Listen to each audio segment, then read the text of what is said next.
যাচ্ছে এই বাইতুল মাকদাস থেকে উপরের দিকে, এটাকে বলা হয় মেরাজ, মানে ঊর্ধ্বে আরোহণ, ঊর্ধ্বগমন। ঠিক আছে, নবী সাল্লাল্লাহু আলাইহি ওয়াসাল্লাম এশার নামাজ পড়েছেন। কিসের নামাজ? এশার নামাজ পড়ে কাবা ঘরের পাশে হাতিম আছে, কাবার হাতিম, হাতিমের উপর তিনি শুয়ে আছেন ডান কাত হয়ে। ডান কাতে শোয়া সুন্নত। ডান কাতে শুয়ে আছেন, তন্দ্রা ভাব, পরিপূর্ণ ঘুম আসে নাই। নবীদের কিন্তু ঘুম নাই, নবীদের ঘুমটাও কিন্তু, নবীদের ঘুমের মধ্যে যা আসে আল্লাহর পক্ষ থেকে সেটা ওহী। নবীদের দেহ ঘুমায়, অন্তর কিন্তু ঘুমায় না, মনে রাখবেন। নবীদের কি ঘুমায় না? কলব, অন্তর কিন্তু ঘুমায় না, মনে রাখবেন। এবার তিনি শুয়ে আছেন, হঠাৎ দুইজন ফেরেশতা আসলেন। কয়জন ভাই? একজন জিবরাইল আলাইহিস সালাম, একজন মিকাইল আলাইহিস সালাম। এসে নবী সাল্লাল্লাহু আলাইহি ওয়াসাল্লামকে আস্তে করে জাগিয়ে দিলেন। জাগিয়ে নবী সাল্লাল্লাহু আলাইহি ওয়াসাল্লামকে হাত ধরে নিয়ে যাচ্ছেন। কোথায়? পাশেই জমজম কূপের পাশে। পাশে জমজম কূপ আছে, দেখেছিলেন না? যারা হজ উমরা করে আসছেন হয়তো দেখতে পারবেন। এই জমজম আগের মতো তো আর নাই, একটা আইডিয়া পাবেন আর কি। জমজম কূপের পাশে নিয়ে গিয়ে নবী সাল্লাল্লাহু আলাইহি ওয়াসাল্লামকে আবার আস্তে করে শুয়ে দেওয়া হলো। এই যে পুরো ঘটনাগুলো ঘটে যাচ্ছে না, এগুলো কিন্তু মুহূর্তে ঘটে যাচ্ছে। মানে এই পুরো বিশাল ঘটনা ঘটে যাওয়ার পর দেখা যাবে ওই অজুর পানি কেবল গড়িয়ে গড়িয়ে যাচ্ছে, এখনো শেষ হয়। মানে সময়কে নিয়ন্ত্রণ করে।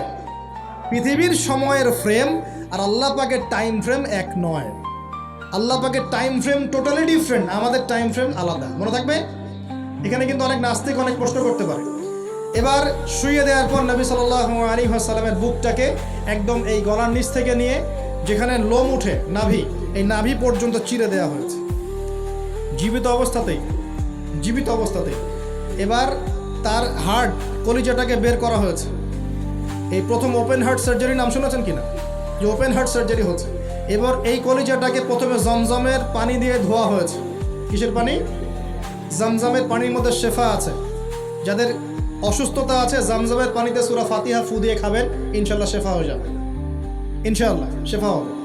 জমজমের পানিতে ধোয়ার পরে এর এই কলবটাকে, কলিজাটাকে ঈমান এবং হেকমতে পূর্ণ একটা পেয়ালা দিয়ে ধুয়ে দেওয়া হয়েছে। একটা পেয়ালার মধ্যে ঈমান নিয়ে আসা হয়েছিল এবং হিকমা, প্রজ্ঞা নিয়ে আসা হয়েছে। এটা রাখার পরে এই ঈমান প্রজ্ঞা দিয়ে ঢেলে এই পুরো জায়গাটা বন্ধ করে দেওয়া হয়েছে। কি রূপ কথা মনে হচ্ছে? আমরা যে নিঃশ্বাস নিচ্ছি এটাই কি আল্লাহর অলৌকিকত্ব না? এই যে হার্ট আমাদের পাম্প করতেছে, যখন আমরা ছোট বাচ্চা ছিলাম ওই সময় থেকে নিয়ে এখন পর্যন্ত পাম্প করছে, পাম্প করছে। 1 সেকেন্ডের জন্য কি থেমে গিয়েছিল? এটাই তো অলৌকিকত্ব। যে আল্লাহ আমাদেরকে বাঁচায় রাখতে পারেন, সে আল্লাহর পক্ষে এগুলো করা কি অসম্ভব কিছু? আচ্ছা, এবার নবী সাল্লাল্লাহু আলাইহি ওয়াসাল্লামকে একটা বাহনের মধ্যে উঠানো হচ্ছে। বাহনটার নাম বোরাক। কি নাম? বোরাক। এবার বাহনটা হচ্ছে গাধার চেয়ে একটু বড়, খচ্চরের চেয়ে একটু ছোট এবং একটু লম্বা দেহের, সাদা রঙের। কি রঙের? এবার নবীজি এখানে উঠতে যাচ্ছেন, বাহনটা একটু ফাপড় নিল, একটু ভাব দেখালো আর কি। ভাব দেখানো বোঝেন কিনা? ওই যে আপনার গার্লফ্রেন্ড আপনার সাথে যা দেখায় আর কি। আছে তো গার্লফ্রেন্ড, না ভাই? আলহামদুলিল্লাহ। তাহলে স্ত্রী তো দেখায়। এই স্ত্রী ভাব দেখালে সবর করতে হবে। কি করতে হবে? স্ত্রী ভাব দেখালে সবর করতে হবে, চুপ থাকতে হবে। এগুলো টিপস শেখেন, নাহলে পরে সমস্যা হতে পারে।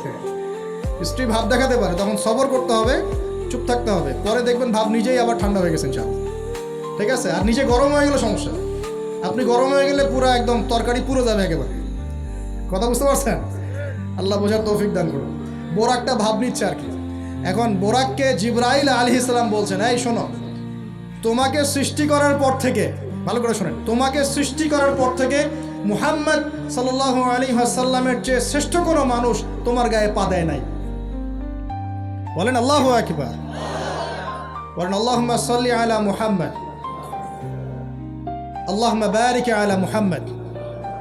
তোমাকে সৃষ্টি করার পর থেকে মুহাম্মাদের চেয়ে সাল্লাল্লাহু আলাইহি ওয়াসাল্লাম শ্রেষ্ঠ কোনো মানুষ তোমার পিঠে ওঠে নাই। সুবহানাল্লাহ। জান্নাত থেকেই বাহনটা নিয়ে আসা হয়েছে। কোত্থেকে? জান্নাত থেকে। এবার তিনি বোরাকে উঠলেন। বোরাক, ও আচ্ছা, বোরাক এই কথা শুনে কি করলো? বোরাক এই কথা শুনে ভাব তো চলে গেলই গেল, ও ঘামা শুরু করেছে, ঘামা শুরু করেছে, ঘামতে শুরু করেছে। অনেক সময় হয় না যে বড় কোনো ব্যক্তির সামনে গিয়ে আমরা থরথর করে কাঁপা শুরু করেছে, ও ঘামা শুরু করেছে। এবার নবী সাল্লাল্লাহু আলাইহি ওয়াসাল্লাম উঠে বসলেন, বিসমিল্লাহ। এবার চলছে। কোথার দিক, কোন উদ্দেশ্যে চলছে? ওই যে জেরুজালেম, নাম শুনেছেন কিনা? এবার ওই দিকে ছুটলো বোরাক। কিভাবে ছুটলো? নবীজি বলছেন সাল্লাল্লাহু আলাইহি ওয়াসাল্লাম, আমাদের চোখের সীমা যতদূর পর্যন্ত যায় বোরাকের একটা পাই ততদূর পর্যন্ত যাচ্ছে। কখনো সূর্যাস্ত দেখেন নাই? কতদূর পর্যন্ত তাকানো যায়? ওই যে সূর্য ডুবছে অতদূর পর্যন্ত বোরাকের একটা পা চলে যাচ্ছে। নিঃসন্দেহে আলোর বেগের চেয়ে বেশি বেগে যাচ্ছে সে। যদি যারা ফিজিক্স পড়ছেন, এই যে অ্যাস্ট্রোনমি নিয়ে পড়াশোনা করছেন, আপনারা তো জানেন আলোর বেগের চাইতেও যদি দ্রুতগামী কোনো বাহন আবিষ্কার করা যায় তাহলে সময়ের চেয়ে বেশি দূরে যাওয়া যাবে না? যাওয়া যাবে। বোরাকের গতি নিঃসন্দেহে আলোর গতির চেয়ে বেশি ছিল। এবার নবী সাল্লাল্লাহু আলাইহি ওয়াসাল্লাম বলছেন যে আমরা যখন বাইতুল মাকদাস বা ওই যে বাইতুল মাকদিস, ওই যে মসজিদুল আকসার ওখানে গেলাম, জিবরাইল আলাইহিস সালাম একটা পাথরের মধ্যে ফুটা করলেন, সেই পাথরের মধ্যে ফুটা করে বোরাকটাকে বেঁধে রাখলেন। আর এই পাথরের ফুটার মধ্যেই সমস্ত নবী রসুল, এই পর্যন্ত যত নবী রসুল এসেছেন, ওই ফুটার মধ্যেই তাদের বাহনকে বেঁধে রাখতেন। সুবহানাল্লাহ। এবার নবীজি মসজিদে ঢুকলেন, ঢুকে দেখছেন একজন মানুষ নামাজ আদায় করছেন, একটু লম্বা গড়নের, ছিপছিপে দেহ, তো লম্বা, চুলগুলো কোকড়ানো কানের লতি পর্যন্ত। মনে থাকবে, চুলগুলো কোকড়ানো কি পর্যন্ত? তোমাদের মতো ছেলা নয় ডান বাম, কানের লতি পর্যন্ত চুল, ছিপছিপে দেহ, লম্বা, শানুয়া গোত্রের মতো। নবীজি বলছেন অনেকটা শানুয়া গোত্রের মানুষের মতো। শানুয়া গোত্র কারা একটু দেখে নিবা অনলাইনে। এখন নবী সাল্লাল্লাহু আলাইহি ওয়াসাল্লাম জিজ্ঞাসা করছেন উনি কে? জিবরাইল আলাইহিস সালাম বলছেন উনি হচ্ছেন নবী মূসা আলাইহিস সালাম। আল্লাহ বা কিভাবে এটা করলেন আল্লাহ ভালো জানেন, এটা আমরা ব্যাখ্যা করতে পারবো না। নবী মূসা আলাইহিস সালাম নামাজ পড়ছেন, আরেকজনকে দেখলেন তার গড়ন কিছুটা মাঝারি ধরনের, চুলগুলো হচ্ছে সিল্কি মানে স্ট্রেট চুল, লম্বা এবং সোনালি রঙের। কি রঙের? সোনালি। এবং গায়ের কালারটা হচ্ছে সাদা এবং লালের মিশ্রণে গঠিত। নবীজি জিজ্ঞাসা করলেন উনি কে? তাকে বলা হচ্ছে উনি হচ্ছেন নবী ঈসা আলাইহিস সালাম। এবার নবী সাল্লাল্লাহু আলাইহি ওয়াসাল্লাম সমস্ত আম্বিয়া কেরামের সামনে চলে গেলেন এবং সমস্ত নবীদেরকে নিয়ে 2 রাকাত নামাজ পড়লেন। নবীদের ইমাম কে? আমাদের নবী কাদের ইমাম? নবীদের ইমাম। আর সেই নবীর সুন্নত পালন করতে আমাদের এত কষ্ট হয়, হ্যাঁ ভাই? লজ্জা লাগে, দাঁড়িয়ে রাখলে লজ্জা লাগে না? টাকনুর উপর কাপড় তুলে লজ্জা লাগে? আস্তাগফিরুল্লাহ, আমাদেরকে মাফ করুক। আমরা সর্বশ্রেষ্ঠ মানুষের উম্মত, সর্বশ্রেষ্ঠ নবীর উম্মত। আল্লাহ পাক আমাদেরকে যোগ্য উম্মত হওয়ার তৌফিক দান করুন। নবীজি নামাজ পড়লেন, নামাজ শেষ। নামাজ, ও আরেকটা কথা, আরেকজনকে নবীজি দেখলেন, তার অবয়ব সম্পর্কে তিনি বলছেন দেখতে হুবাহু আমার মতোই। নবীজি বলছেন দেখতে হুবাহু আমার মতোই। জিজ্ঞাসা করলেন তিনি কে? জিবরাইল আলাইহিস সালাম বলছেন তিনি হচ্ছেন নবীগণের পিতা ইব্রাহিম আলাইহিস সালাম। ইব্রাহিম আলাইহিস সালামের দেহের গঠন, চেহারা একদম আমাদের নবীর মতো ছিল। সুবহানাল্লাহ। হয়তোবা এই কারণেই, হয়তোবা আল্লাহ ভালো জানেন, আমরা কিন্তু দরুদে কার নাম পড়ি? নবীর নামের সাথে ইব্রাহিম আলাইহিস সালামের নাম পড়ি, এবং তার জীবনীর সাথে আমাদের নবীর জীবনী কিন্তু হুবহু মিল আছে। আমাদের নবীজিকে হিজরত করতে হয়েছে, ইব্রাহিম আলাইহিস সালামকে করতে হয়েছে। ইব্রাহিম আলাইহিস সালামকে আগুনের পরীক্ষা দেওয়া লাগছে, আমাদের নবীকে বদরে উহুদে পরীক্ষা দেওয়া লাগছে, লাগে নাই? আমাদের নবীকে পাশে ছিলেন স্ত্রী খাদিজা রাদিয়াল্লাহু আনহা, ইব্রাহিম আলাইহিস সালামের পাশে ছিলেন স্ত্রী সারা এবং হাজারা আলাইহিম আসসালাম। মানে টোটালি মিল পাবেন আপনি দেখবেন টোটালি মিল আছে। ওইদিকে যাচ্ছি না আমি। এবার নামাজ শেষে নবী সাল্লাল্লাহু আলাইহি ওয়াসাল্লাম আবার বোরাকে উঠলেন। এবার বোরাক উপরে ওঠা শুরু করলো। এই পর্যন্ত যেটা এসেছে এটা হচ্ছে মক্কা থেকে জেরুজালেম পর্যন্ত, এটাকে বলা হয় ইসরা। এটাকে কি বলা হয়? ইসরা মানে নাইট জার্নি, মানে রাত্রেবেলা নৈশ ভ্রমণ। আর এবার যাচ্ছে এই বাইতুল মাকদাস থেকে উপরের দিকে, এটাকে বলা হয় মেরাজ, মানে ঊর্ধ্বে আরোহণ, ঊর্ধ্বগমন। ঠিক আছে? এবার প্রথম আকাশে যখন পৌঁছালেন, প্রথম আকাশে দরজা আছে, কে আছে? আর প্রথম আকাশ মানে আমরা যে তারা দেখি এগুলো কিন্তু প্রথম আকাশে। ঠিক আছে? প্রথম আকাশ মানে প্রথম মহাকাশ। শুধু এটা নয় যে ওই যে ওজোনোস্ফিয়ার, আয়নোস্ফিয়ার যেটা ভাগ করেছি, এগুলো নয়। আমরা যা দেখি এগুলো সব হচ্ছে প্রথম মহাকাশের অংশ। এখানে দরজা আছে একটা, আমরা দেখতে পারি না। এখানে গিয়ে জিবরাইল আলাইহিস সালাম দাঁড়িয়ে গেলেন, নবী সাল্লাল্লাহু আলাইহি ওয়াসাল্লাম দাঁড়িয়ে গেলেন। ওই দিক থেকে আওয়াজ আসছে যে কে? জিবরাইল আলাইহিস সালাম বলছেন যে আমি জিবরিল। আপনার সাথে কে? বলা হচ্ছে আমার সাথে হচ্ছে বিশ্বনবী মুহাম্মদ রাসূলুল্লাহ সাল্লাল্লাহু আলাইহি ওয়াসাল্লাম। আপনাকে কি পাঠানো হয়েছিল তাকে আনার জন্য? তিনি বলছেন হ্যাঁ। তিনি বলেছেন হ্যাঁ, বাস হ্যাঁ, কারণ তিনি সাদিকুল আমিন। এবার দরজা খুলে দেওয়া হলো, তিনি ভিতরে ঢুকলেন, দেখলেন সেখানে একজন ব্যক্তি যিনি মাশাআল্লাহ ডান দিকে তাকাচ্ছেন, ডান দিকে অনেক আদম সন্তানের আকৃতি আছে, ডান দিকে তাকাচ্ছেন হাসছেন, বাম দিকে তাকাচ্ছেন, বাম দিকে অনেক আদম সন্তানের আকৃতি আছে, বাম দিকে তাকিয়ে কাঁদছেন। নবী সাল্লাল্লাহু আলাইহি ওয়াসাল্লাম বললেন উনিকে? তখন তাকে বলা হলো ইনি হচ্ছেন আপনাদের পিতা, আদম সন্তানদের পিতা, আদম আলাইহিস সালাম। আদম আলাইহিস সালাম নবীকে দেখে সালাম দিলেন। আদম আলাইহিস সালাম নবীকে সালাম দিলেন, নবীও সালামের প্রত্যুত্তর করলেন এবং আদম আলাইহিস সালাম তার জন্য দোয়া করলেন। তিনি উঠে গেলেন আরও উপরে। এবার আসমানে উঠলেন, সেখানে দেখছেন একজন ব্যক্তি যাকে এই পৃথিবীর অর্ধেক সৌন্দর্য দেয়া হয়েছে। নবীজি বললেন তিনি কি? এত অপরূপ সুন্দর। তখন নবী সাল্লাল্লাহু আলাইহি ওয়াসাল্লামকে বলা হচ্ছে তিনি হচ্ছেন ইউসুফ আলাইহিস সালাম, যাকে এই পৃথিবীর অর্ধেক সৌন্দর্য দেয়া হয়েছে। আমরা আসলে ইউসুফ পড়ি আর মনে করি এটা হচ্ছে ইউসুফ জুলাইখার ঘটনা, তাই না ভাই? আসলে এখানে প্রেম কাহিনী কার? এখানে প্রেম কাহিনী হচ্ছে ইউসুফ আলাইহিস সালাম এবং তার বাবার। ভালো করে পড়ে দেখবেন, এখানে বাবা এবং ছেলের মহব্বতের কাহিনী বর্ণিত হয়েছে। আর ইউসুফ আলাইহিস সালামের বাহ্যিক সৌন্দর্য নিয়ে আমরা কথা বলি, তার বাহ্যিক সৌন্দর্যের চাইতে তার চরিত্রের সৌন্দর্য ছিল হাজার গুণ বেশি। জেনার অপবাদ দিয়েছে তাকে মানুষ, তিনি নির্দোষ হয়েও বিনা অপরাধে 12 বছর জেল খেটেছেন, তারপরেও তিনি অন্যায় পথে পা বাড়ান নাই, বাড়িয়েছেন। আল্লাহ পাক আমাদেরকে এগুলো বোঝার তৌফিক দান করুন। দ্বিতীয় মহাকাশে যখন চলে গেছেন, এই দ্বিতীয় মহাকাশ পর্যন্ত সায়েন্স যেতে পারে নাই, কেউই পারেনি আল্লাহ রাসূল সাল্লাল্লাহু আলাইহি ওয়াসাল্লাম ছাড়া। এখানে গিয়ে তিনি দেখলেন সিমিলারলি দুজন বসে আছেন। কয়জন? দুজন। এবং দুজন এর পরিচয় জিজ্ঞাসা করলে জিবরাইল আলাইহিস সালাম বললেন ইনি হচ্ছেন ঈসা আলাইহিস সালাম আর ইনি হচ্ছেন ইয়াহইয়া আলাইহিস সালাম। দুজনের মাঝে কি সম্পর্ক? খালাতো ভাই। কি সম্পর্ক?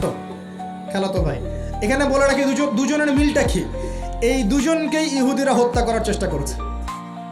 ঈসা আলাইহিস সালাম এবং ইয়াহইয়া আলাইহিস সালাম উভয়কেই কারা হত্যা করার চেষ্টা করেছে?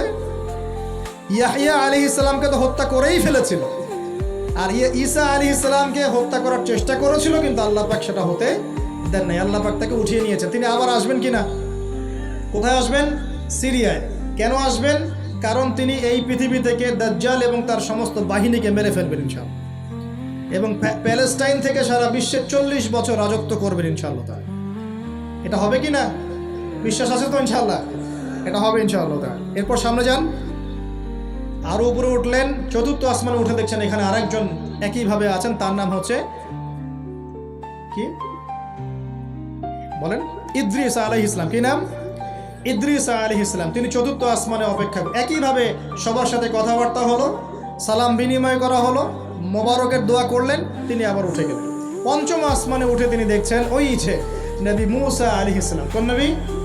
নবী মুসা আলাইহিস সালাম। সবাই সালাম দিচ্ছেন, একইভাবে কথাবার্তা হচ্ছে। ষষ্ঠ আসমানে উঠে দেখছেন হারুন আলাইহিস সালাম, মুসা আলাইহিস সালামের ভাই, মনে আছে? হারুন আলাইহিস সালাম, যিনি ফেরাউনের কাছে দাওয়াত নিয়ে গিয়েছিলেন, মুসা আলাইহিস সালামের সাথে ছিলেন।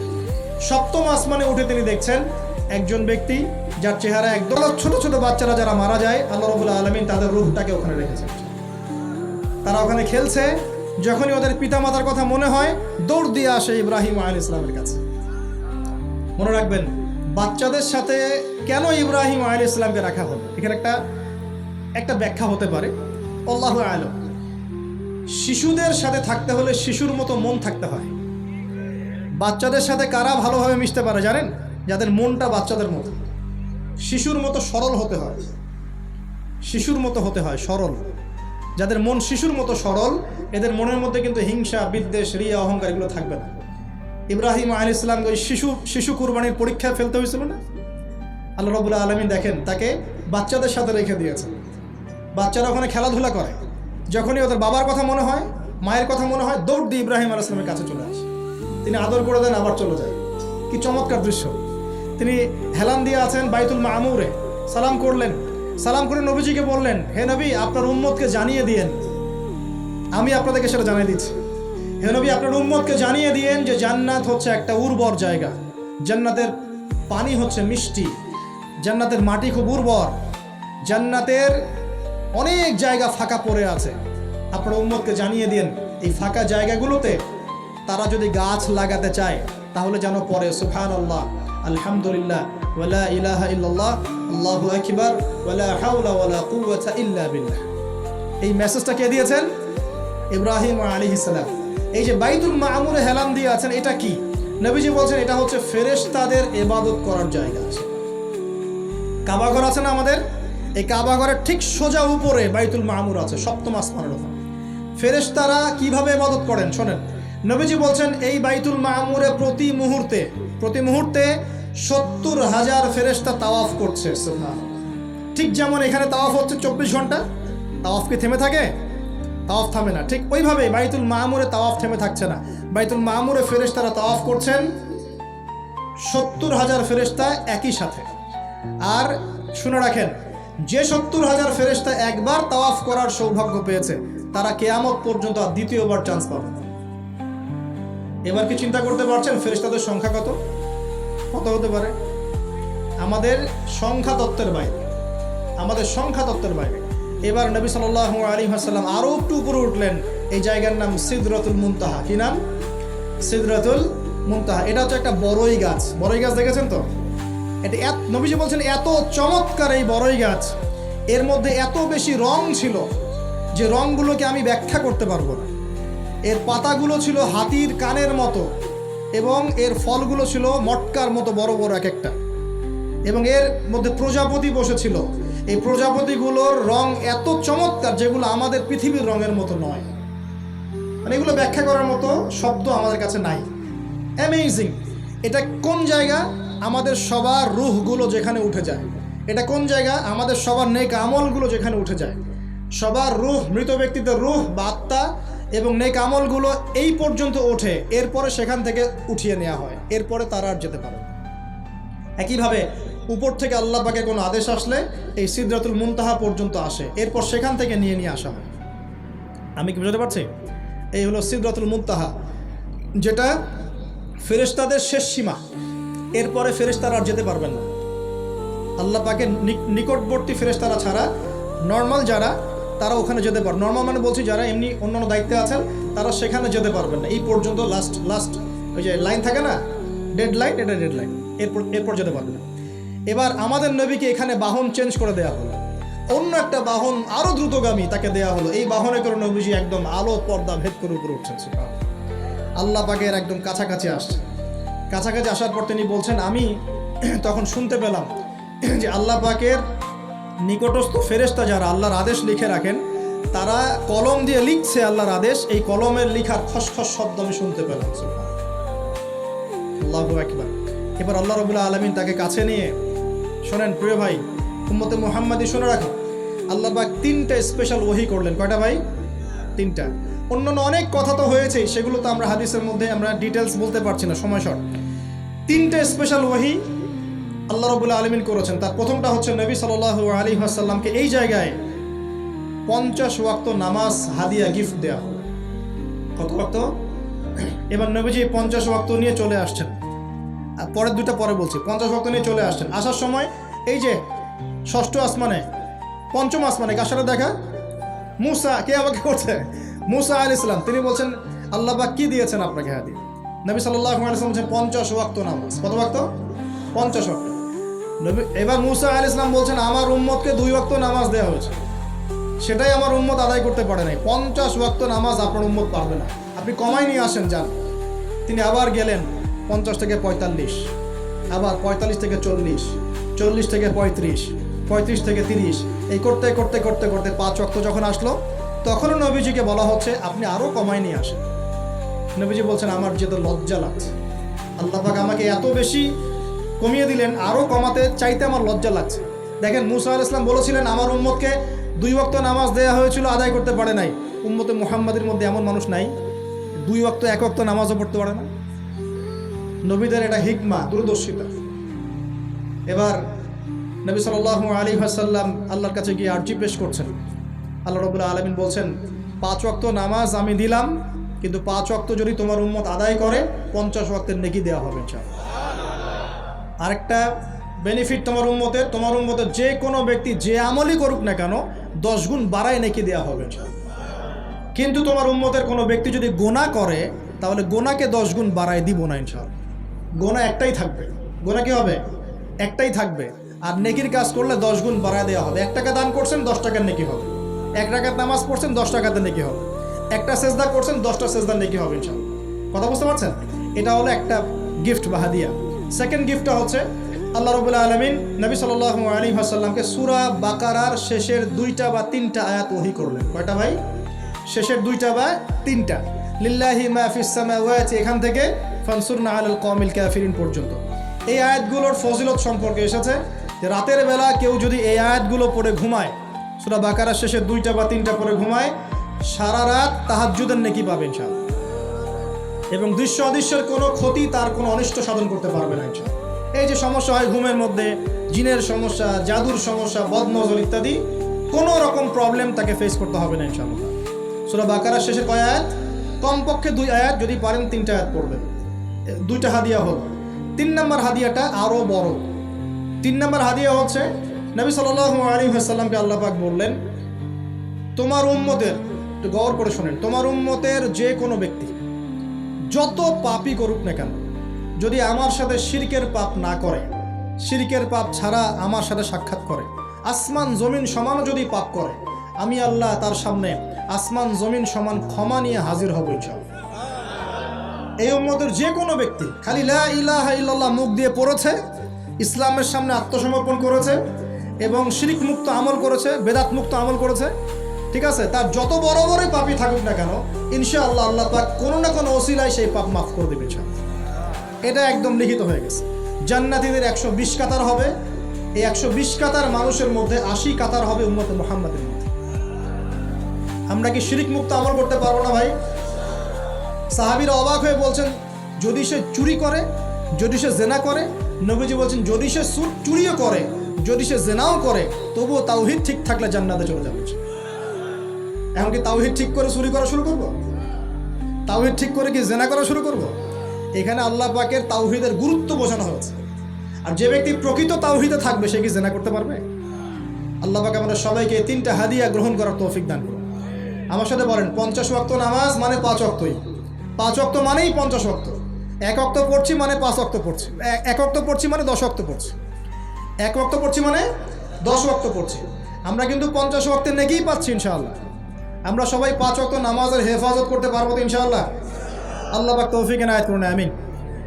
আমরা কি সূরা বাকারার শেষের আয়াতগুলো মুখস্থ করতে পারবো ইনশাআল্লাহ?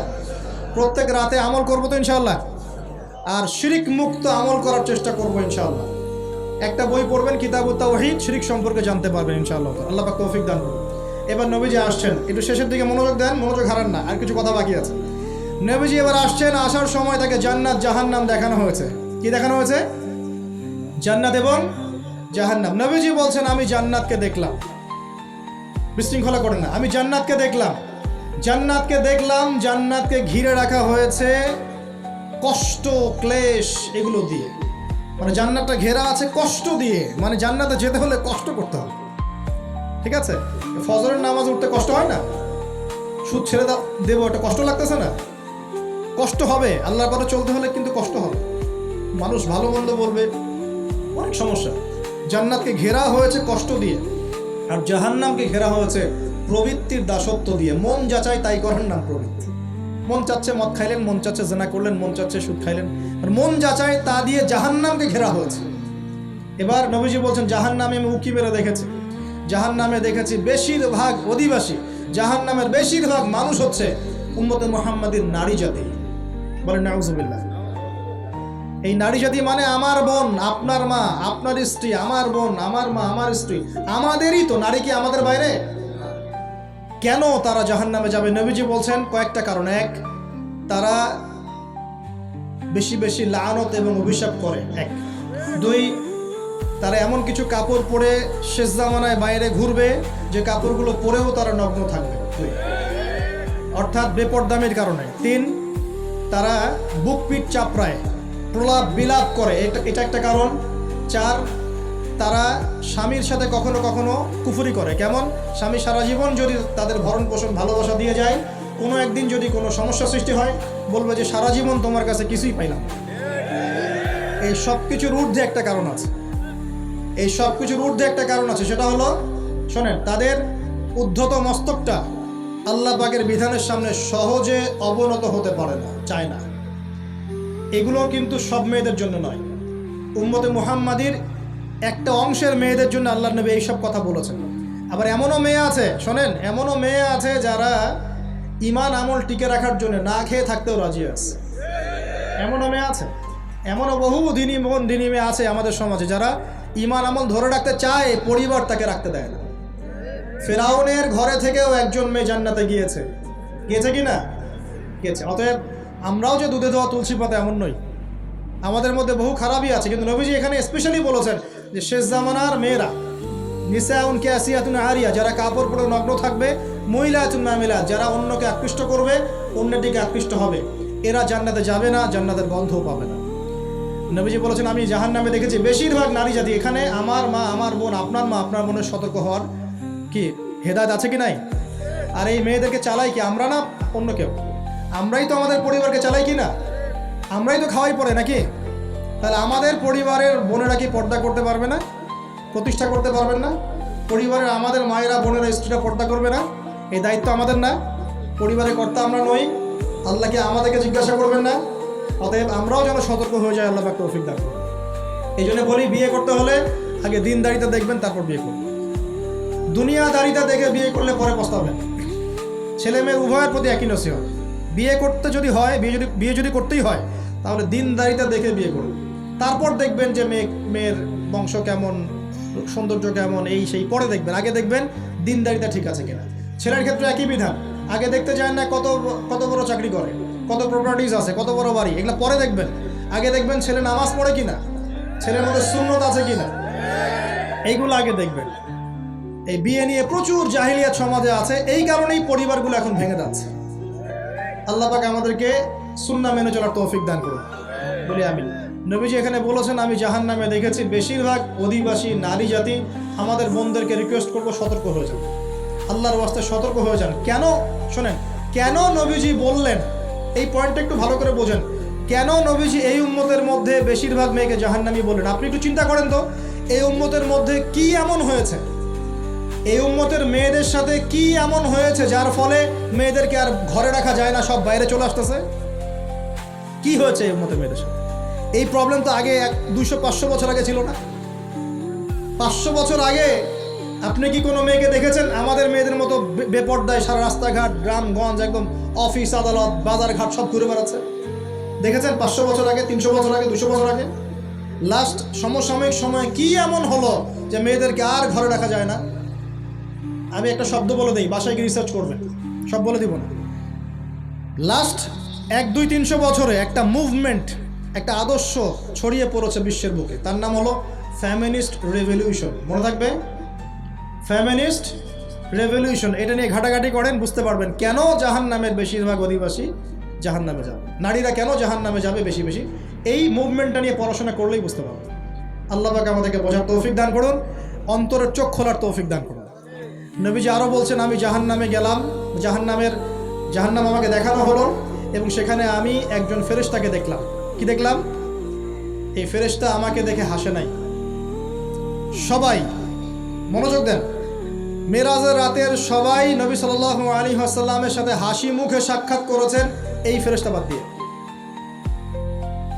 নবীজি বললেন জিবরাইল আলাইহিস সালামকে, সে এত গম্ভীর কেন, তার চেহারা হাসি নাই কেন?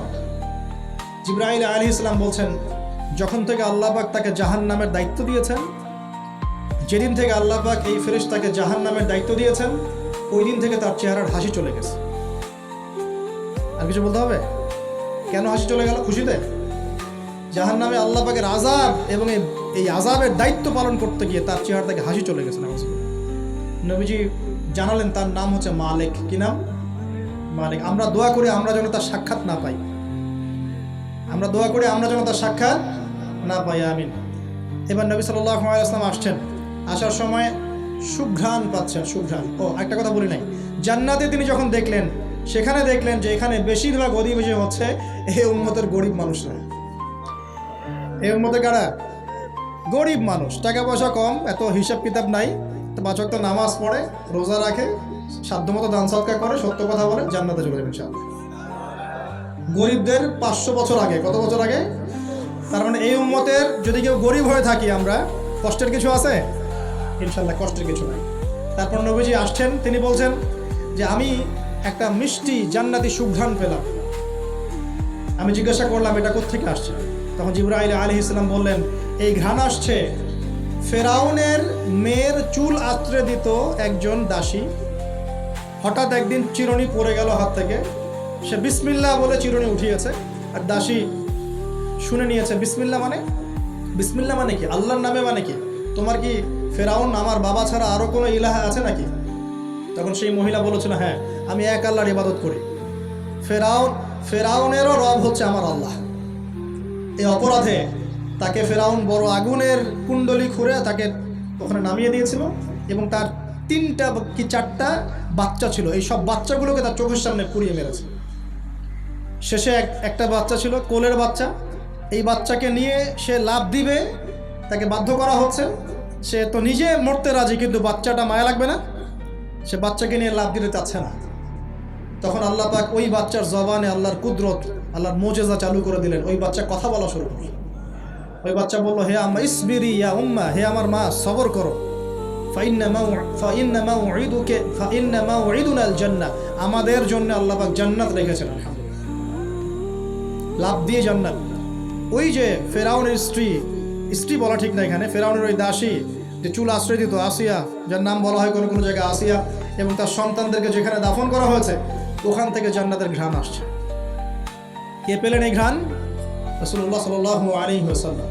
এবার তিনি চলে আসছেন, এসে কাবাঘরের হাতিমে আবার এসে সেখানে আসলেন। এখানে বিমর্ষ মুখে বসে আছে। কেন মন খারাপ? যে আমি যদি এই ঘটনা যদি কালকে এখন সকালে সবাইকে বলা শুরু করি, সবাই তো আমাকে এখন কি বলবে? মিথ্যাবাদী, এমনিই তো মিথ্যাবাদী বলছে, এখন এই ঘটনা আবার বিশ্বাস করবে কিনা। এখন সকালবেলা আবু জাহেল আসছে, এসে বলছে যে কি নতুন কিছু ঘটনা ঘটছে নাকি, নতুন কোনো ঘটনা আছে নাকি, টিটকারি করলো আর কি। রাসূল সাল্লাল্লাহু আলাইহি ওয়াসাল্লাম বলছেন, আমি গতকালকে আকসায় গিয়েছিলাম। এখন আবু জাহেল বলছে, ও আচ্ছা চমৎকার, আকসায় গিয়েছিলেন, তাই নাকি, আর কি করেছো? তো যে আমি এই ঘটনা ঘটেছে আমার সাথে।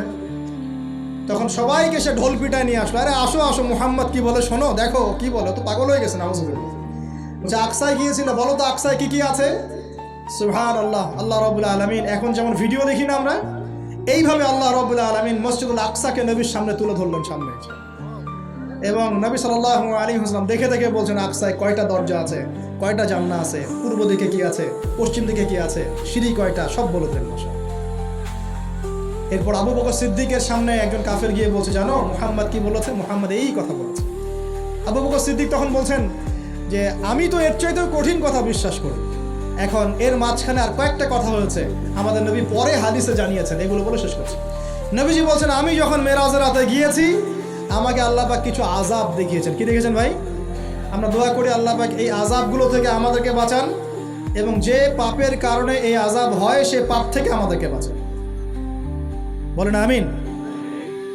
আর একটা কথা বলে রাখি, যেহেতু নবীকে এই আযাবগুলো দেখানো হয়েছে, অন্য কোনো নবীকে কিন্তু দেখানো হয় নাই। কাকে দেখানো হয়েছে? আমাদের নবীকে। তার মানে এই পাপগুলো এবং এই আযাব আমাদের উম্মতের মধ্যেই বেশি থাকবে। বুঝতে পারছেন না মনে হয়? এই আযাব এবং পাপগুলো কি অন্য কোনো নবীকে দেখানো হয়েছে? আমাদের নবীকে দেখানোর কারণ কি? কারণ আপনার উম্মতের মধ্যে এই পাপগুলো ছড়াবে বেশি, এবং আপনার উম্মতের একটা অংশ এই আযাবগুলো ভোগ করবে। কি আযাব?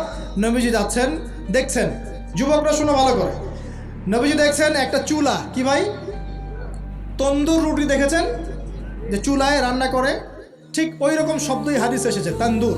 এই চুলা এমন চুলা যার মাথাটা হচ্ছে সরু, নিচের দিকটা মোটা, নিচে আগুন জ্বলছে, ভিতরে কিছু মানুষ আছে, নিচ থেকে আগুনের দাবদাহ আসছে। যখনই আগুন আসছে জাহান্নামের, তখন তারা ধাউ ধাউ করে উপরে উঠছে, আবার যখন আগুন নেমে যায় তখন তারা নিচে নেমে যায়। নবীজি মর্মান্তিক দৃশ্য দেখে বললেন যে এরা কারা, যাদেরকে এমন আযাব দেওয়া হচ্ছে? জিবরাইল আলাইহিস সালাম বললেন, যুবক ভাই শোনেন ভালো করে, জিবরাইল আলাইহিস সালাম বললেন, এরা হচ্ছে আপনার উম্মতের সেই সব ব্যক্তি যারা বিবাহ বহির্ভূত জিনা করেছিল। এই পাপটা মারাত্মক। আল্লাহ পাক আমাদের সবাইকে পাপ থেকে ফিরে আসার তৌফিক দান করুন, এবং এই পাপ যদি করে থাকেন হতাশ হবেন না, তওবা করে আজকেই ফিরে আসবেন। তওবা করলে আল্লাহ পাক যে কোনো পাপ মাফ করে দেবেন ইনশাআল্লাহ। যে কোনো পাপ, তওবা খাস করতে হবে, কোনোদিন এই পাপে লিপ্ত হওয়া যাবে না। এই যে গত 3-4 দিন আগে একটা দিবস চলে গেল না, লক্ষ লক্ষ কোটি কোটি যুবক যুবতী পাপ করেছে, করে নাই? আর আমরা উস্কে দিয়েছিলাম কাছে আসার গল্প, অমুক তমুক, হাবি যাবি, কত কথা। আর এদের স্লোগানগুলো এত চটকদার, খুব মজা লাগে, খুব মজা, মুখরোচকভাবে উপস্থাপন করে। আল্লাহ পাকের কাছে আসার গল্প করা যায় না, রাসূলের কাছে আসার গল্প করা যায় না। আসলে এখনকার মিডিয়াগুলো এতটাই নির্লজ্জ হয়ে গেছে। কেন বলছি শোনেন, ইসলামের সাথে শত্রুতা তো আছেই, কোনোদিনও আল্লাহর কাছে আত্মসমর্পণ করা লাগে এমন কোনো ওয়ার্ডও বলবে না। টাইটেল দিবে ভূমিকম্পের কাছে মানুষ কত অসহায়, টাইটেল দিয়েছে একটা। প্রাকৃতিক বিপর্যয়ের সামনে মানুষ কত অসহায়, প্রকৃতির কাছে মানুষ কত অসহায়, এইসব টাইটেল দিয়ে ভিডিও দিচ্ছে। ওই যে ভূমিকম্প ইস্যুতে একটাবারও বললো না যে এই আল্লাহ পাকের কাছে আল্লাহর শক্তির সামনে মানুষ কত অসহায়। ওই শব্দ ব্যবহার করা যাবে না। ওই শব্দ ব্যবহার করলে আপনি মৌলবাদী হয়ে যাবেন। যে প্রকৃতিটা কি? প্রকৃতি কে? প্রকৃতি কাকে বলে? কত প্রকার? প্রকৃতির স্রষ্টা কে? প্রকৃতি কে নিয়ন্ত্রণ করছে? ভূমিকম্পের কোনো ক্ষমতা আছে না? ভূমিকম্প যে দেয় তার ক্ষমতা আছে। এই সাগরের কোনো ক্ষমতা আছে? সাগরে যে জলোচ্ছ্বাস দেয় তার ক্ষমতা আছে। এই মাটিটাকে স্থির কে রেখেছে? এখন আমরা তো এখনো মহাবিশ্বে ঘুরছি না? এই যে ওয়াজ করছি যখন আমরা, এখনো পৃথিবীটা ঘুরছে। আমরা কি বুঝতে পারছি কে পৃথিবীকে স্থির রাখলো? কেউ বলবে না যে আল্লাহর আযাবের সামনে মানুষ কত অসহায়। হ্যাঁ, বলবে প্রকৃতির সামনে মানুষ কত অসহায়, ভূমিকম্পের সামনে মানুষ কত অসহায়। মানে এমন চটকদার কিছু শব্দ দিবে, এই শব্দগুলো আপনাকে চিনিয়ে দিবে যে কারা আল্লাহর বাহিনী, কারা আল্লাহর দুশমনের বাহিনীর মধ্যে আছে। এখানে যুবকদেরকে উৎসাহিত করা হয়েছে না জেনার জন্যে। আর নবী সাল্লাল্লাহু আলাইহি ওয়াসাল্লামকে কেন দেখানো হলো? কারণ তার উম্মতের মধ্যে জেনার ভাব ছড়িয়ে পড়বে বেশি। কিসের মধ্যে? চুলার মধ্যে শাস্তি দেওয়া হচ্ছে, চুলায় শাস্তি দেওয়া হচ্ছে। নবীজি বলছেন তাদের ভিতর থেকে এত দুর্গন্ধ বের হচ্ছিল যেন মনে হচ্ছিল যে কোনো পাবলিক টয়লেটের পাশ দিয়ে আমরা যাচ্ছিলাম। প্রিয় ভাই, আল্লাহর ওয়াস্তে জেনার ধার কাছেও যায় না। আল্লাহ পাক বলেছেন ওয়ালা তাকরাবু জিনা, জেনার কাছেও যেও না। এক নাম্বার শাস্তি কি রেখেছেন নবী সাল্লাল্লাহু আলাইহি ওয়াসাল্লাম? কিসের শাস্তি? তন্দুর চুলার মধ্যে আগুনের শাস্তি। কিসের পাপের কারণে? বলেন, জেনা। এই উম্মতে মুহাম্মাদের মধ্যে জেনা ছড়িয়ে পড়েছে কিনা? এখন আমরা কি এই স্রোতে গা ভাসাবো না দূরে থাকবো? আমরা হালাল উপার্জনের সোর্স তৈরি করব, করে হালাল বিয়ে করবো ইনশাআল্লাহ। হালাল উপার্জনের মাধ্যম তৈরি করবেন, করে বিয়ে করবেন ইনশাআল্লাহ। বিয়ের আগে কোনো পীড়িত নাই, সব পীড়িত বিয়ের পর ইনশাআল্লাহ পারা যাবে ইনশাআল্লাহ। আর সব আগে ভাগে খেয়ে শেষ করে ফেললে পরে খাবেন কি? তাই না বিষয়টা? আচ্ছা, এবার সামনে যাই। নবী সাল্লাল্লাহু আলাইহি ওয়াসাল্লাম সামনে গেলেন, গিয়ে দেখলেন, এবার দেখলেন কিছু মানুষ বসে আছে, সামনে আছে টাটকা তরতাজা গোশত, একদম ধোঁয়া উঠতেছে, একদম মনে করেন ওই কালা ভুনার মতো। আর পাশে রাখা আছে পচা, নোংরা, আবর্জনাময় গোশত। এই মানুষগুলো ভালো গোশত খাচ্ছে না, এই মানুষগুলো পচা গোশতগুলোই খাচ্ছে, দুর্গন্ধযুক্ত। নবীজি বললেন এরা কারা?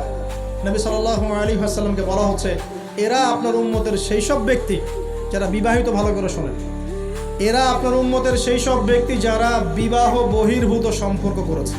মানে বিয়ে করার পরেও, বাসায় স্ত্রী থাকার পরেও বাইরে জেনা করেছে, বাসায় স্বামী থাকার পরেও বাইরে জেনা করেছে। এখন আমাকে বলেন তো, উম্মতে মুহাম্মাদের মধ্যে সমকালীন সময় এই ফিতনাটা ছড়িয়ে পড়ে নাই? পরকীয়া ছড়িয়ে পড়ে নাই? এটা হলো পরকীয়ার স্পেশাল শাস্তি। কারণ পবিত্র হালাল ফ্রেশ জিনিস ওদের ঘরে ছিল, খাইতে ভালো লাগে না, ওদের নোংরা পচা জিনিস খেতে ভালো লেগেছে। আল্লাহ পাক কিয়ামতের মাঠেও ওই এবং বারজাখের জীবনেও ওই একই শাস্তি দিবেন ইনশাআল্লাহ। আর এখন তো মিডিয়ার মধ্য দিয়ে এই যে বিভিন্ন সিরিয়ালস, নাটক, হাবি জাবি, এগুলোর মধ্য দিয়ে এটাকে উস্কে দেওয়া হচ্ছে, এটাকে অ্যাভেলেবেল করে ফেলা হয়েছে। আর যারা বড় বড় শহরে থাকে এগুলো তো ফিতনা আরও বেশি। আল্লাহ পাক আমাদের মা বোনদেরকে বোঝার তৌফিক দান করুন, আর আমাদের ভাইদেরকেও বোঝার তৌফিক দান করুন। আমাদের সবাইকে আল্লাহ পাক পরকীয়ার মতো নোংরা পাপ থেকে হেফাজত করুন, বিবাহ বহির্ভূত সম্পর্ক থেকে হেফাজত করুন। আরও সামনে যান, নবীজি দেখলেন এবার একটা রক্তের নদী। কিসের নদী ভাই? প্রশ্ন করব কেন রক্তের নদী? উত্তর দিতে হবে। ওই রক্তের নদীতে আল্লাহ পাক কিছু মানুষকে রেখেছেন, ফেরেশতারা পাথর দিয়ে তাদের মাথা ফাটিয়ে দিচ্ছে, পাথর ছিটকে অন্য জায়গায় চলে যাচ্ছে, পাথর নিয়ে আসার মুহূর্তের মধ্যেই মাথা আবার জোড়া লেগে যাচ্ছে, আবার পাথর দিয়ে মাথা ফাটিয়ে দেওয়া হচ্ছে, আবার পাথর ছিটকে চলে যাচ্ছে। নবীজি জিজ্ঞাসা করলেন এরা কারা যাদেরকে শাস্তি দেওয়া হচ্ছে? নবী সাল্লাল্লাহু আলাইহি ওয়াসাল্লামকে জিবরাইল আলাইহিস সালাম বললেন এরা আপনার উম্মতের সেই সব ব্যক্তি যারা সুদখোর ছিল। কি ছিল? এখন বলেন রক্তের নদী কেন? বলেন উত্তর দেন দেখি, কে বলতে পারবেন? বিসমিল্লাহ।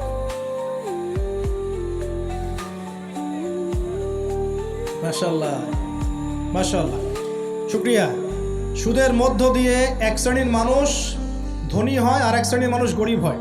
সুদের মধ্য দিয়ে গরিব মানুষের রক্তটাকে চুষে খাওয়া হয়। এই কারণেই কিয়ামতের মাঠে এবং বারজাখের জীবনে রক্তের নদীতে ফেলে মাথাটা ফাটিয়ে দেওয়া। মাথা কেন ফাটানো হবে?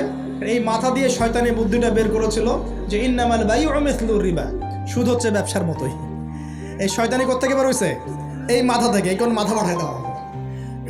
আল্লাহ পাকের শাস্তি খুব নিপুণ। আমি চিন্তা করার চেষ্টা করেছিলাম আজকে কেন এই শাস্তিগুলো এইভাবে আসবে। আল্লাহু আ'লাম বিসওয়াব, আল্লাহ ভালো জানেন, তবে আমাদের কাছে এটা মনে হয়। এরপর সামনে যান। এই পাপের কারণেই আরও কিছু মানুষকে শাস্তি পেতে দেখা গেছে। নবীজি দেখেছেন আরও এক শ্রেণীর মানুষ যাদের পেটটা ফুলে আছে। প্রাসাদ দেখেছেন, অট্টালিকার মতো পেটটা ফুলে আছে, ভিতরে সাপ কিলবিল করছে। না না না না না, নবীজিকে জিজ্ঞাসা করলেন এরা কারা? এই হাদিসেও আছে এরা ছিল আপনার উম্মতের সুদখোর ব্যক্তিরা, পেটের ভেতর সাপ কিলবিল করছে। আর একটা জায়গায় 3টা দেখা গেছে সুদখোরের শাস্তি। কয়টা ভাই? 3টা। একটা দেখলাম রক্তের নদীতে মাথা ফাটানো, একটা হচ্ছে পেটের মধ্যে সাপ কিলবিল করছে, আর একটা হচ্ছে দেখলেন কিছু মানুষ পানিতে হামাগুড়ি দিচ্ছে এবং পাথর খাচ্ছে। কি খাচ্ছে ভাই? পাথর। এবং এই পাথরটা ভিতরে যাচ্ছে, গিয়ে পিছনের রাস্তা দিয়ে বের হয়ে যাচ্ছে। নবীজি বলেন এরা কারা? একই উত্তর দিলেন জিবরাইল আলাইহিস সালাম, এরা হচ্ছে আপনার উম্মতের সুদখোর ব্যক্তিরা। সুদের এই 3টা শাস্তি স্পেশাল দেখা গেছে। কেন আল্লাহ ভালো জানেন, আমরা সব ব্যাখ্যা করতে পারবো না। নবীজি আরও সামনে এগিয়ে গেলেন, তাকে দেখানো হলো এবার এক শ্রেণীর ব্যক্তি, হাতগুলো নখগুলো তামার মতো লম্বা, তামার নখ, লম্বা লম্বা নখ। দেখেছেন কোনো মুভির মধ্যে দেখা গেছে, ছবির মধ্যে তামার লম্বা লম্বা। হ্যাঁ, তো এই নখগুলো দিয়ে তারা চোখ এবং গাল আঁচড়াচ্ছে, কোনো ক্ষেত্রে বুক আঁচড়াচ্ছে এবং ওই গোশতগুলো খাচ্ছে। নবী জিজ্ঞাসা করলেন এরা কারা? নবীজিকে বলা হচ্ছে এরা আপনার উম্মতের সেই সব ব্যক্তি যারা বেশি বেশি গীবত করত এবং অন্যের নামে মিথ্যা অপবাদ ছড়াতো। আর সতর্ক করে দেই, এই পাপটা কিন্তু এখন ছেলে মেয়ে সব সমাজে বেশি হয়। কি আলেম জালেম সব সমাজে বেশি হয়। কোনো ক্ষেত্রে ওয়াজ মাহফিলের প্যান্ডেলগুলোর মধ্যে বসে বসে মানুষের গীবত করা হচ্ছে। এবং এই অনলাইনের ফেসবুক আর ইউটিউবের যে কন্টেন্টের যুগগুলো চলছে, এখানে কারণ থাক না থাক মানুষের গীবত তহমত প্রচুর হচ্ছে। কোনো কারণে হোক অকারণে হোক, সতর্ক হয়ে যাবেন। আপনার দ্বারা আমার দ্বারা যদি কারো গীবত হয়, তামার নখ দিয়ে গাল আশ্রাতে হবে কিয়ামতের মাঠে। আল্লাহ পাক বাঁচা কেমন হেফাজত করবে। এবং এই পাপের আরেকটা শাস্তি দেখা হয়েছে, ওই যে নিজের ভাইয়ের গোশত ছিঁড়ে ছিঁড়ে খাচ্ছে। এক শ্রেণীর মানুষকে আগুন খাওয়ানো হচ্ছে এবং আগুনগুলো পিছনের রাস্তা দিয়ে বের হয়ে যাচ্ছে। জিজ্ঞাসা করা হলো তারা কারা? নবীজিকে বলা হচ্ছে এরা আপনার উম্মতের সেই সব ব্যক্তি যারা এতিমের মাল ভক্ষণ করত। এতিমের মাল অন্যায়ভাবে ভক্ষণ করে খেয়ে ফেলত। আছে কি নাই সমাজের মধ্যে? নবীজি আরও সামনে গেলেন, দেখলেন এক শ্রেণীর মানুষ কাঁধে অনেক বোঝাগুলো হালকা করার বদৌলতে উল্টা তারা বোঝা হালকা না করে আরও কিছু বোঝা ঘাড়ে নিচ্ছে। লাকড়ির বোঝা ঘাড়ে নিয়ে পথ চলার চেষ্টা করছে, কিন্তু পথ চলতে পারছে না। নবীজি বলেন এরা তো অদ্ভুত, এরা তো চাইলে বোঝা হালকা করে চলতে পারত, বোঝা আরও নিয়ে চলছে কেন? নবীজিকে বলা হচ্ছে এরা আপনার উম্মতের সেই সব ব্যক্তি যারা দায়িত্ব যতটুকু নিয়েছিল অতটুকু তো পালন করতে পারতই না, আরও দায়িত্ব চেয়ে নিত মানুষের কাছে। দায়িত্ব চেয়ে নেওয়ার সংস্কৃতি চলছে না এখন। যোগ্যতা থাক আর না থাক, মানুষ দায়িত্ব চাচ্ছে না। দায়িত্ব না দিলে লাভ করে। যোগ্যতা থাক না থাক, মানুষকে দায়িত্ব চেয়ে নিচ্ছে কি না? দায়িত্ব নেওয়াটা বড় কথা নয়, পালন করাটা বড় কথা। না করতে পারলে এই শাস্তি ভোগ করতে হবে। আল্লাহ পাক আমাদের সবাইকে হেফাজত করুন, আমিন। এবার সামনে গেলেন, দেখলেন এবার তো মুশকিল। সামনে গিয়ে দেখলেন এক শ্রেণীর মানুষ, কয়েকটা মানুষ না, এক শ্রেণীর মানুষ যাদের জিহ্বাগুলোকে, ঠোঁট আর জিহ্বাগুলোকে আগুনের কেচি দিয়ে কেটে ফেলা হচ্ছে। নবীজি বললেন এরা কারা?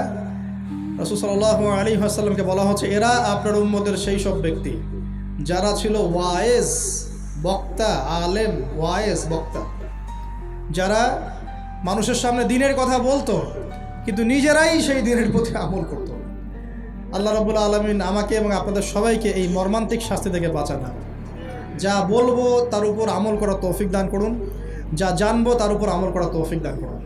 যা বলি আমল করি না সেটা প্রয়োজনে বলার দরকার নাই, যেটা আমল করি না সেটা প্রয়োজনে বলার দরকার নাই। আল্লাহ পাক আমাদেরকে রাসূলের সুন্নাহ মাফিক দাওয়াতি কাজ করার তৌফিক দান করুন এবং এই শ্রেণীর বক্তার অন্তর্ভুক্ত হওয়া থেকে আল্লাহ পাক আমাদেরকে বাঁচান। এভাবে তিনি আরও বেশ কিছু শাস্তি দেখলেন, তারপর তাকে ফিরিয়ে আনা হলো। এই মেরাজের ঘটনা এভাবে শেষ হলো। এখন এই পুরো মেরাজের ঘটনা আমরা যা শিখলাম, রাসূলুল্লাহ সাল্লাল্লাহু আলাইহি ওয়াসাল্লামের এই মেরাজ উম্মতে মুহাম্মাদের জন্য খাস কিনা, আমাদের জন্য খাস কিনা? এরকম ঘটনা কি বিশ্বে আর কোথাও ঘটেছে? এই পুরো হিস্ট্রির মধ্যে কি এরকম ঘটনা কখনো ঘটেছে? অন্য কোনো নবীর সাথে ঘটেছে? অন্য কোনো উম্মতের সাক্ষী আছে? আমরা সাক্ষী আছি, আমাদের নবীর সাথে ঘটেছে। আমাদের নবীর ক্ষেত্রে জীবনে এই বিস্ময়কর ঘটনা একবার ঘটেছে। আল্লাহ পাক কি কোনো নবীকে তার কাছে নিয়ে ওহী করেছেন? আসুন এই মেরাজে যে বিষয়গুলো আমরা শিখলাম, আমরা সবাই এর উপর আমল করার চেষ্টা করি। আল্লাহ পাক তৌফিক দান করুন। আইয়ামে জাহিলিয়াতের মানুষরা যে আল্লাহকে বিশ্বাস করতো না, বিষয়টা এমন না। আইয়ামে জাহিলিয়াতের মানুষরা আল্লাহকে ঠিকই বিশ্বাস করত, কিন্তু আল্লাহকে পাওয়ার জন্য ওসিলা পূজা করত, মাধ্যম পূজা করত। আমি একটা দলিল দিচ্ছি যে আইয়ামে জাহিলিয়াতের মানুষরাও যে আল্লাহকে বিশ্বাস করত, তার সবচেয়ে বড় দলিল হচ্ছে আবু জেহেল নিজেই। আবু জেহেলের নাম শুনেছেন তো? আবু জেহেলকে এই উম্মতের কি বলা হয়? কে বলতে পারবেন? আবু জেহেলকে এই উম্মতের কি বলা হয়? ওয়াজ কি খালি শুনলেই হবে নাকি একটু ধরে রাখতে হবে? কি বলা হয়? আইয়ামে জাহিলিয়াত একটা প্রবাদ ছিল, আবু জেহেলকে বলা হতো আবুল হাকাম, মানে জ্ঞানের পিতা। কিসের পিতা? জ্ঞানের পিতা। কিন্তু ইসলাম আসার পরে যখন সে ইসলাম কবুল করে নাই এবং সত্যকে চিনেও প্রত্যাখ্যান করেছে, তখন নবী সাল্লাল্লাহু আলাইহি ওয়াসাল্লাম বলেছিলেন আবু জেহেল হচ্ছে এই উম্মতের ফেরাউন। কে? ফেরাউনের নাম শুনেছেন? যাচ্ছে এই বাইতুল মাকদাস থেকে উপরের দিকে, এটাকে বলা হয় মেরাজ, মানে ঊর্ধ্বে আরোহণ, ঊর্ধ্বগমন। ঠিক আছে? নবী সাল্লাল্লাহু আলাইহি ওয়াসাল্লাম এশার নামাজ পড়েছেন। কিসের নামাজ? এশার নামাজ পড়ে কাবা ঘরের পাশে হাতিম আছে, কাবার হাতিম, হাতিমের উপর তিনি শুয়ে আছেন ডান কাত হয়ে। ডান কাতে শোয়া সুন্নত। ডান কাতে শুয়ে আছেন, তন্দ্রা ভাব, পরিপূর্ণ ঘুম আসে নাই। নবীদের কিন্তু ঘুম নাই। নবীদের ঘুমটাও কিন্তু, নবীদের ঘুমের মধ্যে যা আসে আল্লাহর পক্ষ থেকে সেটা ওহী। নবীদের দেহ ঘুমায়, অন্তর কিন্তু ঘুমায় না, মনে রাখবেন। নবীদের কি ঘুমায় না? কলব, অন্তর কিন্তু ঘুমায় না, মনে রাখবেন। এবার তিনি শুয়ে আছেন, হঠাৎ দুইজন ফেরেশতা আসলেন। কয়জন ভাই? একজন জিবরাইল আলাইহিস সালাম, একজন মিকাইল আলাইহিস সালাম। এসে নবী সাল্লাল্লাহু আলাইহি ওয়াসাল্লামকে আস্তে করে জাগিয়ে দিলেন। জাগিয়ে নবী সাল্লাল্লাহু আলাইহি ওয়াসাল্লামকে হাত ধরে নিয়ে যাচ্ছেন। কোথায়? পাশেই জমজম কূপের পাশে। পাশে জমজম কূপ আছে, দেখেছিলেন না? যারা হজ উমরা করে আসছেন হয়তো দেখতে পারবেন। এই জামজাম আগের মতো তো আর নাই, একটা আইডিয়া পাবেন আর কি। জামজাম কূপের পাশে নিয়ে গিয়ে নবী সাল্লাল্লাহু আলাইহি ওয়াসাল্লামকে আবার আস্তে করে শুয়ে দেওয়া হলো। এই যে পুরো ঘটনাগুলো ঘটে যাচ্ছে না, এগুলো কিন্তু মুহূর্তে ঘটে যাচ্ছে।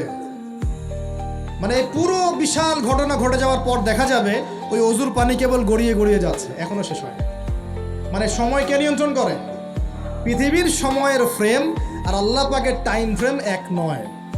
আল্লাহ পাকের টাইম ফ্রেম টোটালি ডিফারেন্ট, আমাদের টাইম ফ্রেম আলাদা, মনে থাকবে। এখানে কিন্তু অনেক নাস্তিক অনেক প্রশ্ন করতে পারে। এবার শুয়ে দেওয়ার পর নবী সাল্লাল্লাহু আলাইহি ওয়াসাল্লামের বুকটাকে একদম এই গলার নিচ থেকে নিয়ে যেখানে লোম উঠে, নাভি, এই নাভি পর্যন্ত চিরে দেওয়া হয়েছে, জীবিত অবস্থাতেই, জীবিত অবস্থাতেই। এবার তার হার্ট, কলিজাটাকে বের করা হয়েছে। এই প্রথম ওপেন হার্ট সার্জারি নাম শুনেছেন কিনা? যে ওপেন হার্ট সার্জারি হচ্ছে। এবার এই কলিজাটাকে প্রথমে জমজমের পানি দিয়ে ধোয়া হয়েছে। কিসের পানি? জমজমের পানির মধ্যে শেফা আছে। যাদের অসুস্থতা আছে জমজমের পানিতে সূরা ফাতিহা ফু দিয়ে খাবেন, ইনশাআল্লাহ শেফা হয়ে যাবে, ইনশাআল্লাহ শেফা হবে।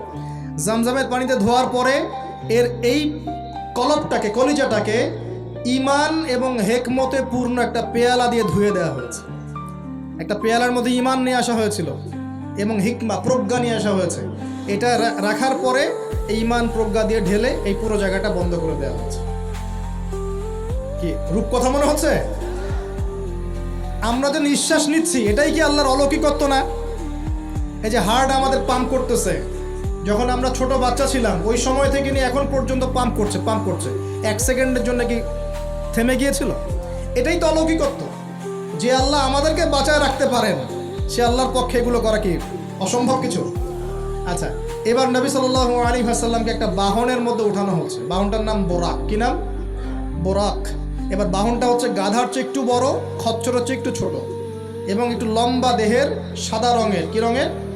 এবার নবীজি এখানে উঠতে যাচ্ছেন, বাহনটা একটু ফাপড় নিল, একটু ভাব দেখালো আর কি। ভাব দেখানো বোঝেন কিনা? ওই যে আপনার গার্লফ্রেন্ড আপনার সাথে যা দেখায় আর কি। আছে তো গার্লফ্রেন্ড, না ভাই? আলহামদুলিল্লাহ। তাহলে স্ত্রী তো দেখায়। স্ত্রী ভাব দেখালে সবর করতে হবে। কি করতে হবে? স্ত্রী ভাব দেখালে সবর করতে হবে, চুপ থাকতে হবে। এগুলো টিপস শেখেন, নাহলে পরে সমস্যা হতে পারে। স্ত্রী ভাব দেখাতে পারে, তখন সবর করতে হবে, চুপ থাকতে হবে। পরে দেখবেন ভাব নিজেই আবার ঠান্ডা হয়ে গেছেন সব, ঠিক আছে? আর নিচে গরম হয়ে গেলে সমস্যা। আপনি গরম হয়ে গেলে পুরো একদম তরকারি পুরো যাবে একেবারে। কথা বুঝতে পারছেন? আল্লাহ বোঝার তৌফিক দান করুন। বোরাকটা ভাব নিচ্ছে আর কি। এখন বোরাককে জিবরাইল আলাইহিস সালাম বলছেন, এই শোনো, তোমাকে সৃষ্টি করার পর থেকে, ভালো করে শোনেন, তোমাকে সৃষ্টি করার পর থেকে মুহাম্মদ সাল্লাল্লাহু আলাইহি ওয়াসাল্লামের চেয়ে শ্রেষ্ঠ কোনো মানুষ তোমার গায়ে পা দেয় নাই। বলেন আল্লাহু আকবার। বলেন আল্লাহুম্মা সাল্লি আলা মুহাম্মদ, আল্লাহুম্মা বারিক আলা মুহাম্মদ। তোমাকে সৃষ্টি করার পর থেকে মুহাম্মাদের চেয়ে সাল্লাল্লাহু আলাইহি ওয়াসাল্লাম শ্রেষ্ঠ কোনো মানুষ তোমার পিঠে ওঠে নাই। সুবহানাল্লাহ। জান্নাত থেকেই বাহনটা নিয়ে আসা হয়েছে। কোত্থেকে? জান্নাত থেকে। এবার তিনি বোরাকে উঠলেন। বোরাক, ও আচ্ছা, বোরাক এই কথা শুনে কি করলো? বোরাক এই কথা শুনে ভাব তো চলে গেলই গেল, ও ঘামা শুরু করেছে, ঘামতে শুরু করেছে। অনেক সময় হয় না যে বড় কোনো ব্যক্তির সামনে গিয়ে আমরা থরথর করে কাঁপা শুরু করেছে, ও ঘামা শুরু করেছে। এবার নবী সাল্লাল্লাহু আলাইহি ওয়াসাল্লাম উঠে বসলেন, বিসমিল্লাহ। এবার চলছে। কোথার দিক, কোন উদ্দেশ্যে চলছে? ওই যে জেরুজালেম, নাম শুনেছেন কিনা? এবার ওই দিকে ছুটলো বোরাক। কিভাবে ছুটলো? নবীজি বলছেন সাল্লাল্লাহু আলাইহি ওয়াসাল্লাম, আমাদের চোখের সীমা যতদূর পর্যন্ত যায়, বোরাকের একটা পাই ততদূর পর্যন্ত যাচ্ছে। কখনো সূর্যাস্ত দেখেন নাই? কতদূর পর্যন্ত তাকানো যায়? ওই যে সূর্য ডুবছে, অতদূর পর্যন্ত বোরাকের একটা পা চলে যাচ্ছে। নিঃসন্দেহে আলোর বেগের চেয়ে বেশি বেগে যাচ্ছে সে। যদি যারা ফিজিক্স পড়ছেন, এই যে অ্যাস্ট্রোনমি নিয়ে পড়াশোনা করছেন, আপনারা তো জানেন আলোর বেগের চাইতেও যদি দ্রুতগামী কোনো বাহন আবিষ্কার করা যায়, তাহলে সময়ের চেয়ে বেশি দূরে যাওয়া যাবে না? যাওয়া যাবে। বোরাকের গতি নিঃসন্দেহে আলোর গতির চেয়ে বেশি ছিল। এবার নবী সাল্লাল্লাহু আলাইহি ওয়াসাল্লাম বলছেন যে আমরা যখন বাইতুল মাকদাস, বা ওই যে বাইতুল মাকদিস, ওই যে মসজিদুল আকসার ওখানে গেলাম, জিবরাইল আলাইহিস সালাম একটা পাথরের মধ্যে ফুটা করলেন। সেই পাথরের মধ্যে ফুটা করে বোরাকটাকে বেঁধে রাখলেন। আর এই পাথরের ফুটার মধ্যেই সমস্ত নবী রসুল, এই পর্যন্ত যত নবী রসুল এসেছেন, ওই ফুটার মধ্যেই তাদের বাহনকে বেঁধে রাখতেন। সুবহানাল্লাহ। এবার নবীজি মসজিদে ঢুকলেন। ঢুকে দেখছেন একজন মানুষ নামাজ আদায় করছেন, একটু লম্বা গড়নের, ছিপছিপে দেহ, তো লম্বা, চুলগুলো কোকড়ানো কানের লতি পর্যন্ত। মনে থাকবে? চুলগুলো কোকড়ানো কি পর্যন্ত? তোমাদের মতো ছেলা নয় ডান বাম, কানের লতি পর্যন্ত চুল, ছিপছিপে দেহ, লম্বা, শানুয়া গোত্রের মতো। নবীজি বলছেন অনেকটা শানুয়া গোত্রের মানুষের মতো। শানুয়া গোত্র কারা? একটু দেখে নিবা অনলাইনে। এখন নবী সাল্লাল্লাহু আলাইহি ওয়াসাল্লাম জিজ্ঞাসা করছেন উনি কে? জিবরাইল আলাইহিস সালাম বলছেন উনি হচ্ছেন নবী মূসা আলাইহিস সালাম। আল্লাহ পাক কিভাবে এটা করলেন আল্লাহ ভালো জানেন, এটা আমরা ব্যাখ্যা করতে পারবো না। নবী মূসা আলাইহিস সালাম নামাজ পড়ছেন। আরেকজনকে দেখলেন, তার গড়ন কিছুটা মাঝারি ধরনের, চুলগুলো হচ্ছে সিল্কি, মানে স্ট্রেইট চুল, লম্বা, এবং সোনালি রঙের। কি রঙের? সোনালি। এবং গায়ের কালারটা হচ্ছে সাদা এবং লালের মিশ্রণে গঠিত। নবীজি জিজ্ঞাসা করলেন উনি কে? তাকে বলা হচ্ছে উনি হচ্ছেন নবী ঈসা আলাইহিস সালাম। এবার নবী সাল্লাল্লাহু আলাইহি ওয়াসাল্লাম সমস্ত আম্বিয়া কেরামের সামনে চলে গেলেন এবং সমস্ত নবীদেরকে নিয়ে 2 রাকাত নামাজ পড়লেন। নবীদের ইমামকে? আমাদের নবী কাদের ইমাম? নবীদের ইমাম। আর সেই নবীর সুন্নত পালন করতে আমাদের এত কষ্ট হয় না ভাই? লজ্জা লাগে? দাঁড়িয়ে রাখলে লজ্জা লাগে না? টাকনুর উপর কাপড় তুলে লজ্জা লাগে? আস্তাগফিরুল্লাহ, আল্লাহ আমাদেরকে মাফ করুক। আমরা সর্বশ্রেষ্ঠ মানুষের উম্মত, সর্বশ্রেষ্ঠ নবীর উম্মত। আল্লাহ পাক আমাদেরকে যোগ্য উম্মত হওয়ার তৌফিক দান করুন। নবীজি নামাজ পড়লেন, নামাজ শেষ। নামাজ, ও আরেকটা কথা, আরেকজনকে নবীজি দেখলেন, তার অবয়ব সম্পর্কে তিনি বলছেন দেখতে হুবাহু আমার মতোই। নবীজি বলছেন দেখতে হুবাহু আমার মতোই। জিজ্ঞাসা করলেন তিনি কে? জিবরাইল আলাইহিস সালাম বলছেন তিনি হচ্ছেন নবীগণের পিতা ইব্রাহিম আলাইহিস সালাম। ইব্রাহিম আলাইহিস সালামের দেহের গঠন, চেহারা একদম আমাদের নবীর মতো ছিল। সুবহানাল্লাহ। হয়তোবা এই কারণেই, হয়তোবা আল্লাহ ভালো জানেন, আমরা কিন্তু দরুদে কার নাম পড়ি? নবীর নামের সাথে ইব্রাহিম আলাইহিস সালামের নাম পড়ি, এবং তার জীবনীর সাথে আমাদের নবীর জীবনী কিন্তু হুবহু মিল আছে। আমাদের নবীজিকে হিজরত করতে হয়েছে, ইব্রাহিম আলাইহিস ইসলামকে করতে হয়েছে। ইব্রাহিম আলাইহিস ইসলামকে আগুনের পরীক্ষা দেওয়া লাগছে, আমাদের নবীকে বদরে উহুদে পরীক্ষা দেওয়া লাগছে, লাগে নাই? আমাদের নবীকে পাশে ছিলেন স্ত্রী খাদিজা রাদিয়াল্লাহু আনহা, ইব্রাহিম আলাইহিস ইসলামের পাশে ছিলেন স্ত্রী সারা এবং হাজারা আলাইহিম আসসালাম। মানে টোটালি মিল পাবেন আপনি দেখবেন টোটালি মিল আছে। ওদিকে যাচ্ছি না আমি। এবার নামাজ শেষে নবী সাল্লাল্লাহু আলাইহি ওয়াসাল্লাম আবার বোরাকে উঠলেন। এবার বোরাক উপরে ওঠা শুরু করলো। এই পর্যন্ত যেটা এসেছে এটা হচ্ছে মক্কা থেকে জেরুজালেম পর্যন্ত, এটাকে বলা হয় ইসরা। এটাকে কি বলা হয়? ইসরা, মানে নাইট জার্নি, মানে রাত্রেবেলা নৈশ ভ্রমণ। আর এবার যাচ্ছে এই বাইতুল মাকদাস থেকে উপরের দিকে, এটাকে বলা হয় মেরাজ, মানে ঊর্ধ্বে আরোহণ, ঊর্ধ্বগমন, ঠিক আছে? এবার প্রথম আকাশে যখন পৌঁছালেন, প্রথম আকাশের দরজা আছে, কি আছে? আর প্রথম আকাশ মানে আমরা যে তারা দেখি এগুলো কিন্তু প্রথম আকাশে, ঠিক আছে? প্রথম আকাশ মানে প্রথম মহাকাশ। শুধু এটা নয় যে ওই যে ওজোনোস্ফিয়ার, আয়নোস্ফিয়ার যেটা ভাগ করেছি এগুলো নয়, আমরা যা দেখি এগুলো সব হচ্ছে প্রথম মহাকাশের অংশ। এখানে দরজা আছে একটা, আমরা দেখতে পারি না। এখানে গিয়ে জিবরাইল আলাইহিস সালাম দাঁড়িয়ে গেলেন, নবী সাল্লাল্লাহু আলাইহি ওয়াসাল্লাম দাঁড়িয়ে গেলেন। ওই দিক থেকে আওয়াজ আসছে যে কে? জিবরাইল আলাইহিস সালাম বলছেন যে আমি জিবরিল, আপনার সাথে কে? বলা হচ্ছে আমার সাথে হচ্ছে বিশ্বনবী মুহাম্মদ রাসূলুল্লাহ সাল্লাল্লাহু আলাইহি ওয়াসাল্লাম। আপনাকে কি পাঠানো হয়েছিল তাকে আনার জন্যে?